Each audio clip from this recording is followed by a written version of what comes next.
Coming up on today's Locked On Dodgers, the Dodgers sweep the Giants.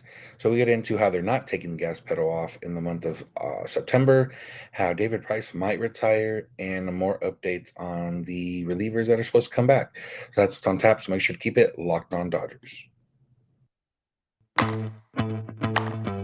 You are Locked On Dodgers, your daily Los Angeles Dodgers podcast. Part of the Locked On Podcast Network, your team every day.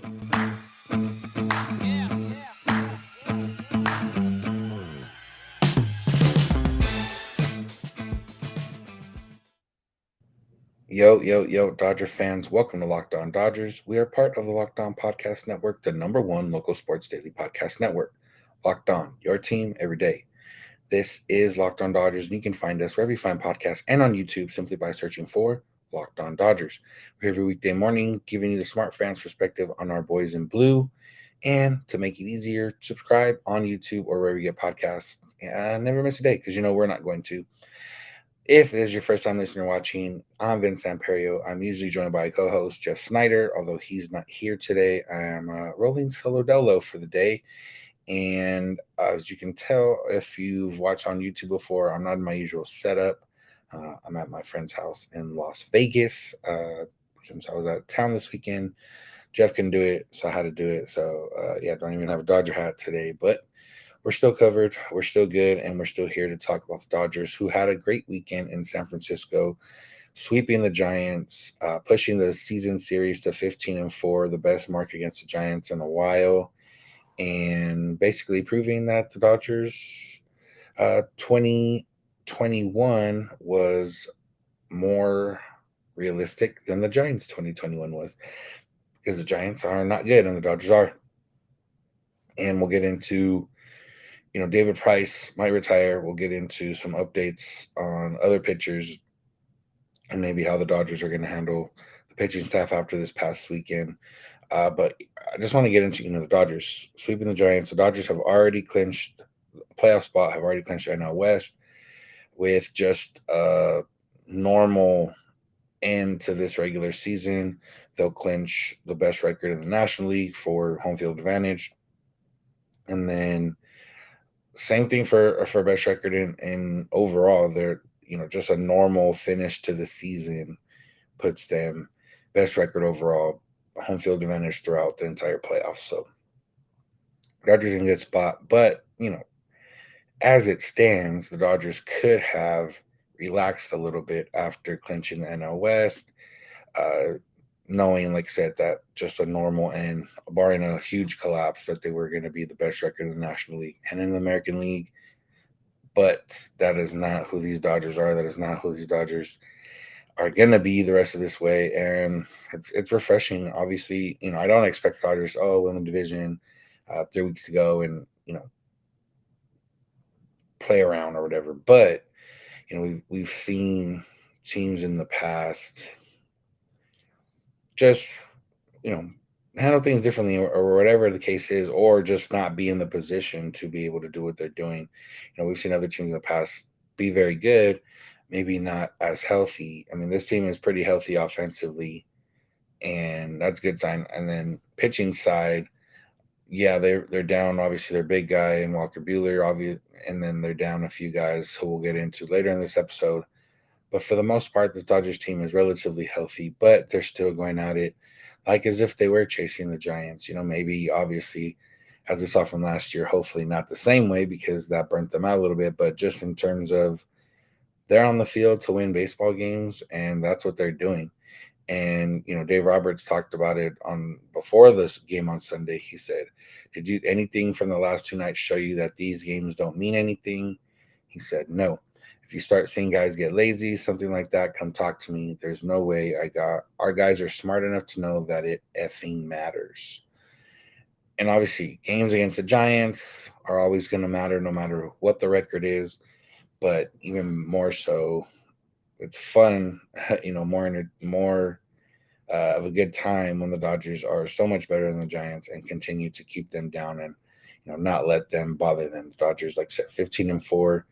They got swept one time. That's when Dave Roberts called them out, and ever since then, the Dodgers have been really, really, really, really, really good and the best team in baseball. So Whether that's what that was the swift kick they needed, or whether this was bound to happen regardless, we'll never know. But we'll chalk it up to, Dave Roberts came out and spoke when he needed to, and you see the results here. And then they've talked about just the rest of the time, and in the article by Fabian Ardaya of the Athletic, we know Freddie Freeman got the day off after the Dodgers clinched the NL West. When he was on the team bus going back to the hotel after the clinching celebration, he was messaging Dave Roberts trying to get him to not be benched the next, or not be on the bench the next day to keep going. But that didn't end up happening. And as we know, Mookie and Trey and Freddie will probably get days off here and there the rest of the way. Mookie a little bit more so than the other two. But he said, Dave Roberts says you're it's not going to end up happening too often, basically, and that's just the way it is. That's the way it goes, because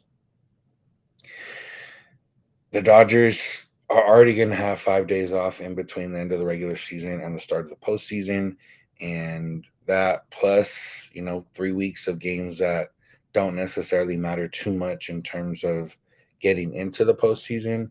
So it's hard to build that back up. So if these Dodgers bring out that intensity and adrenaline every single night, then there's no matter for it. And I think the biggest part of that, what we're seeing that is in the hitting, and Dave Roberts agrees to a certain extent, because they're talking about how the lineup not reliant on the home run too much, but is able to hit home runs when necessary. And they asked Roberts about the offense, and he says it's better. I mean, you look at the games that we struggled in the postseason. We punched, we didn't move the ball forward, and didn't shorten up. You're going to face really good pitching, and you have to be able to win certain pitches and run counts and hit it the other way. He said what we did the other night when they faced Logan Webb was that's how you beat a top end starter. Logan Webb, who has struggled against the Dodgers so far this season after completely dominating them last year. They put together a string of 4 hits, drove in 3 runs in 1 inning. The second and third time the guy looks at him, evidence of growth, Dave Roberts said. And a matter of how this Dodgers team, I tweeted about it on Saturday, how, the Canelo fought this weekend in boxing, and he beat GGG pretty easily. Pretty much putting it pounding on in the earlier rounds, and it's not cruising in the later rounds, but not doing anything to give up the game or give up his fight. And the Dodgers, similar way, they got up on the board early. They had a big inning.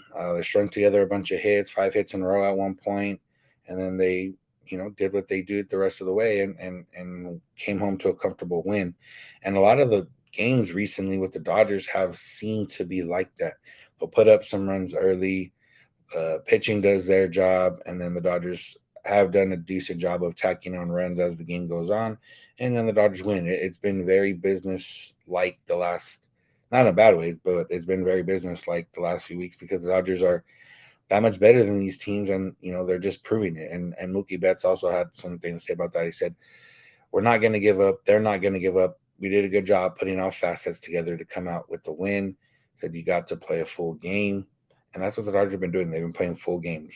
Offense is going wire to wire. They might not be hitting as many home runs recently as maybe they were in the past, but they're putting up runs regardless. And as Jeff and I have talked about it, or big innings, whatever the case is, it just, as Jeff and I have said from the start of the season, when the Dodgers, when they were talking about, oh, they have too many big innings and not enough, consistency, is a big inning that gives you 5 runs is still a big inning that gives you 5 runs. So regardless, at the end of the day, you're getting what you need out of it, and that's all we can ask for. So yeah, so Dodgers, I don't expect them to let off at all. I expect them to continue to win. And while they're not going to while they might not challenge the regular season record of 116 wins, they need to go, I believe, 17 or 16-1 the rest of the way. Yeah, 16-1 the rest of the way to do that. But I do think they're for sure going to pass the Dodgers franchise record in the season of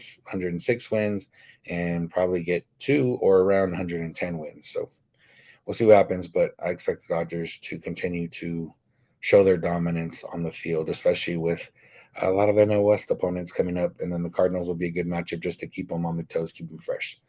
We're going to get into some potential news that was released this weekend and a little bit of a backtrack on that news of David Price. But first, let's talk about betonline.net. BetOnline.net is the fastest and easiest way to check in on all your favorite sports and events, including MLB, MMA, boxing, and golf. And they're your number one source for all your pro and college football betting needs and sports info this season. Find all the latest football league developments, game matchups, news, and podcasts, including this year's week 3 games that are coming up in week 4 in college football. So BetOnline is your continued source for all your sports wagering information, including live betting, esports, and scores. It's the fastest and easiest way to check in on everything. So head to betonline.net on your laptop or mobile device today to learn more about the trends and more about the action. BetOnline, where the game starts. All right, we'll get into some pitching in a little bit, but first let's get into some potential news and like I said, a little bit of a backtrack. So Bob Nightingale came out with an article with David Price mentioned, and here's a quote from David Price. He said, "It's just time. Everything on my body hurts." Uh, I guess in the sense, I guess it didn't necessarily say that he was retiring. It just maybe said, the context of the article might have been lost because Bob Nightingale's things are on the paywall, and I'm not sure how many people are paying for USA Today, so that might have contributed to it. David Price cleared up rumors later in the day on Sunday, said that his decision is not yet final and that he may extend what has been, or may extend his career and continue on. It's hard to see it considering I don't think he wants to spend a season on a team being a reliever, but hey, you never know. We don't know that. But the fact of the matter is, this is his last year with the Dodgers in terms of contract. And realistically, it's hard to see him pitching any significant innings in October.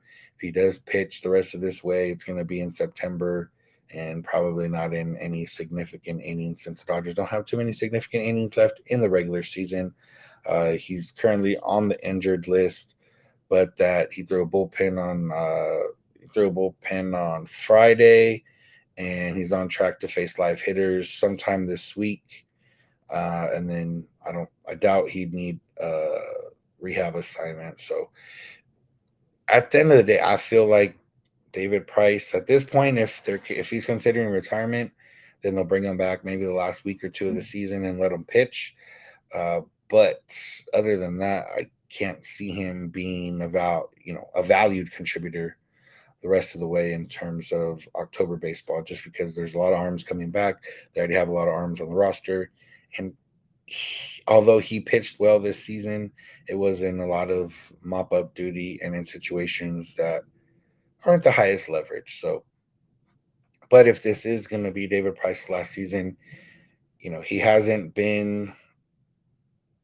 He's been better than what the Dodgers could have expected, considering he was essentially a throw in for salary when the Dodgers got Mookie Betts. David Price, he hasn't lit the world on fire, but he's been a pretty good pitcher when he has been able to pitch.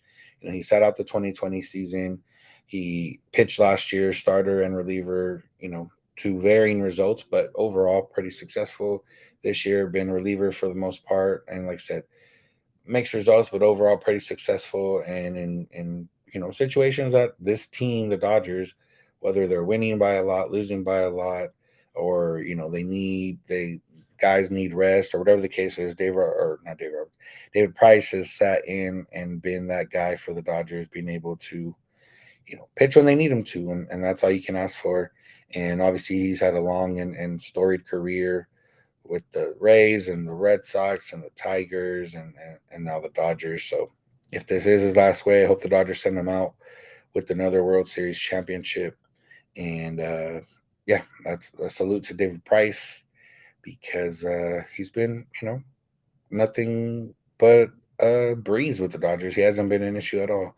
And the Dodgers haven't counted on him for much, which also helps out with that because even if he's injured or pitching ineffectively, he's not a huge part of the Dodgers plan. So that's how it is there. Sticking with pitching, but moving on. Um, we talked about piggyback starts this last week with the Dodgers, and if that's a something that may happen. And it would appear that it's looking a little more likely, just the way the Dodgers are handling these starters, or if at the very least, if not piggyback starts, I don't think they're expecting their starters to go too deep, or at least their later starters to go too deep into games in October.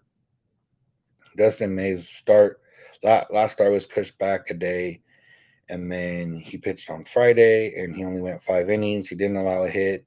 His pitch count wasn't extremely high, but the Dodgers pulled him out. And after the game, Dave Roberts said that, since they had pushed his start back a day because his arm came out a little sore after his previous start, and they wanted to make sure he had that rest. And then, the 5 innings part is part of that. They want to make sure that he's good to go. It's a matter of, would you rather have Dustin May for 5 innings in a playoff game? Would you rather have him for 6 or 7 in a regular season game and maybe not have him in October? And we all know the answer to that. So that's why it is like that there. Julio did his job on Saturday, going 6 innings, and then on Sunday, Andrew Heaney only ended up going 4 innings, and it wasn't entirely because of wanting to save him or anything like that, although that played a factor in it. But it was also a part of the way that there's some weird weather, the rain and everything else. The Dodgers had a weird little situation, or a rain delay, and the Dodgers just wanted to make sure they were good, and everything was set there. So Andrew Heaney looked good again. Got a lot of swings and misses, got a lot of strikeouts, not a lot of innings. And you think about that, and you think about Dustin May and his 5 innings, and you think about Andrew Heaney and his 4 innings, and you think, well, that's 9 innings, and in those 9 innings, those guys allowed, I think, a total of 1 run, um, and not as many strikeouts from May, but strikeouts from Heaney. They both come from different sides and angles and everything else, so it could be a pair that matches up in October for a one game, for game 3 or game 4 of a potential series. So while I still believe that they shouldn't do the double piggyback that Jeff had brought up last week, I do believe a piggyback is part of the situation they're going to have, with Dustin May being for sure one of the pitchers that's involved in that, and maybe looking like Andrew Heaney, with maybe Tyler Anderson being that game 3 starter, which wouldn't be mad at all. Tyler Anderson went on the paternity list over the weekend, and he was not around, but he should pitch for the Dodgers on Tuesday during their doubleheader against the Diamondbacks. So we'll see him back out on the mound. Um, Speaking of coming back and pitching for the Dodgers, there's a handful of guys that are ready or close to ready to being able to do so. So we're going to talk about them, give you guys those updates, and then get out of here for today's episode. Thank y'all for making Locked On Dodgers your first listen of the day, and make sure to keep on watching and listening to Locked On Dodgers. All right, so Dodgers. I believe this is probably like the third or fourth time I've done this, but it's perfect because the continue to have updates on these guys, and hopefully a lot of these updates are updates on how they pitched for the Dodgers pretty soon. But let's run through the list of the Dodgers pitchers that are injured, or currently on the injured list. They're not injured anymore, and when we can expect them to return. This is all compiled from news and notes from over the weekend from different guys. So we'll start with Yency Almonte. Yency Almonte threw a simulated game last week, no issues. He will now join Oklahoma City for a rehab assignment starting Tuesday. And I would imagine he pitches a few times there and then finds his way back coming to the Dodgers. So Yency Almonte is close. We know after his simulated game last week, Dave Roberts said, ball was coming out hot, so that's a good sign. And the Dodgers could really use him. At this point, Almonte, if he comes back and all these other guys come back, is probably more toward your 7th or 8th reliever rather than, 3rd or 4th. But if Yency Almonte is your 7th or 8th reliever with the stuff that he's shown pitching for the Dodgers this year, then the Dodgers are in a very, very, very good spot when it comes to October. So that's Almonte. Moving on, Tony Gonsolin. Tony Gonsolin threw a bullpen last week, came out of it fine. But here's where Dave Roberts said about maybe him coming back to the rotation. He said, quote, as far as build up, we're certainly not there yet. The plan is that he'll throw another bullpen Monday, and the next progression of that would be to go out there and face hitters. So again, to expect him to be built up like he was before he went down is very unrealistic. So then the point is when we get further down the road, what do we have? So the number one thing is to get him healthy, get him strong, and kind of see where we're at with that. Robert, it's essentially really not the fact that Tony Gonsolin's going to come back as a starter that can go 5, 6 innings. But basically wants to get Tony Gonsolin healthy, and then they'll kind of figure it out from there. Gonsolin hasn't pitched; it's been almost a month, August 23rd, and yeah, this is one where yeah he's they're hoping to get Tony Gonsolin healthy, and then if he is healthy, then they decide, okay, do we want him on the roster, or do we not want him on the roster, or do we, obviously they'll keep him around, and he can be on if he's not on the NODS roster, he can be on the NOCS roster, whatever the case is. But we're not going to see Tony Gonsolin as a starter, and you know, at this point, we're not entirely sure if we're going to see him at all. So we'll have to wait and see. It's a tough loss, although candidly speaking, just based on how good Tony Gonsolin is, what his numbers are, and everything else, it's not necessarily like, oh man, the Dodgers are down Gonsolin when it comes to October, just because it's unpredictable in October. Tony Gonsolin might have been pitching a little bit better than what he was putting out there, and you don't want to see that regression come in October. So if it was bound to happen, it happened a little bit in the regular season. He's kind of made some adjustments, figured things out, and pitched pretty well. But you don't want to, at this point, you don't want to see him having to go through that in October, especially if he's not fully healthy. So I really don't know what we're going to see from Tony Gonsolin the rest of this way, but we'll continue to wait and see, and hopefully he gets, at the very least, get healthy and be available. And then the Dodgers, like I said, will make decisions once that gets there. Moving on, Blake Trinan should be starting a rehab assignment with Oklahoma City by this week coming up. Trinan is expected to face hitters on Monday, today, and then he'll head over for his rehab assignment after that. Yeah, this is the big one. This is the guy that the Dodgers really want to be healthy or at least ready to go.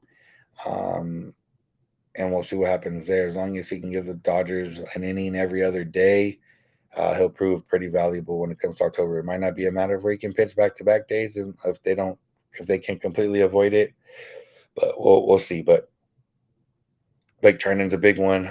Next guy, Bruce Dark Gratterall, another big one. Gratterall threw a bullpen on Friday. Dave Roberts said, quote, Bruzdar was good today. Effort, the velocity, the stuff was really good. Bruzdar is now expected to face hitters for a live BP on Tuesday. If that goes well, he could rejoin Oklahoma City for a rehab assignment. I don't know if Oklahoma City is close to a playoff spot or in a playoff spot. I think they're a game back of a playoff spot currently.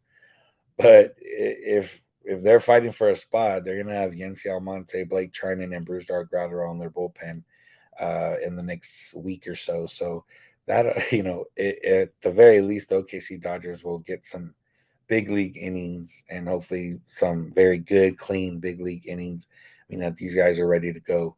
For Gratterall, it's another one. It's a good sign that he's looking good, feeling good, and getting him back on this roster would be a benefit for sure. We already mentioned David Price. He's supposed to pitch the hitters in this coming week, and then they go from there. Although Dave Roberts did say that Gratterall and Trinan are ahead of David Price in terms of when they'll be back. Realistically, I think that's more of a matter of David Price. We're not entirely rushing back, or he's not a guy that we need to get back, and the other guys are more of a need than David Price. Kevin Pillar was supposed to start his rehab assignment last week, but ended up coming with the Dodgers, working with the hitting staff, taking at bats, and then now he'll go to Oklahoma City starting this week. Like I said, this guy is just a matter of him being healthy and being an option, which is more of an option if somebody gets hurt rather than an option to actually contend for a spot on the roster in playoff time. So that's what it is.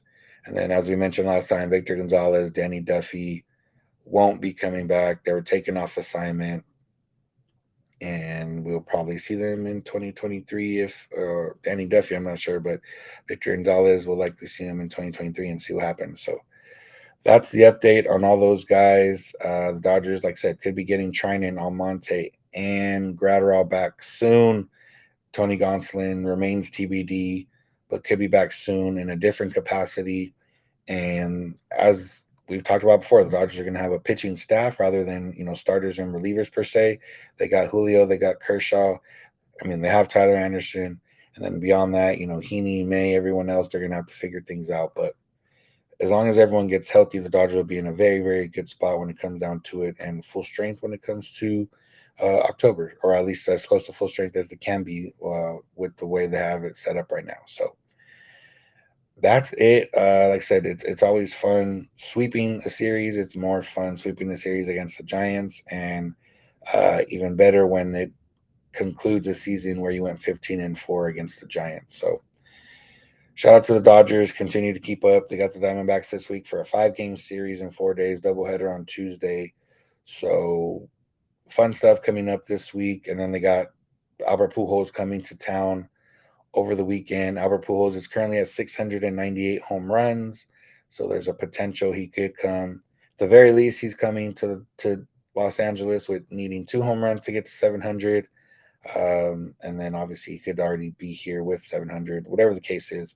Hanser Alberto does say he wants to face Albert Pujols. So hopefully that means, if that does happen, hopefully that means it's because the Dodgers are up by a lot of runs. So we'll see what happens.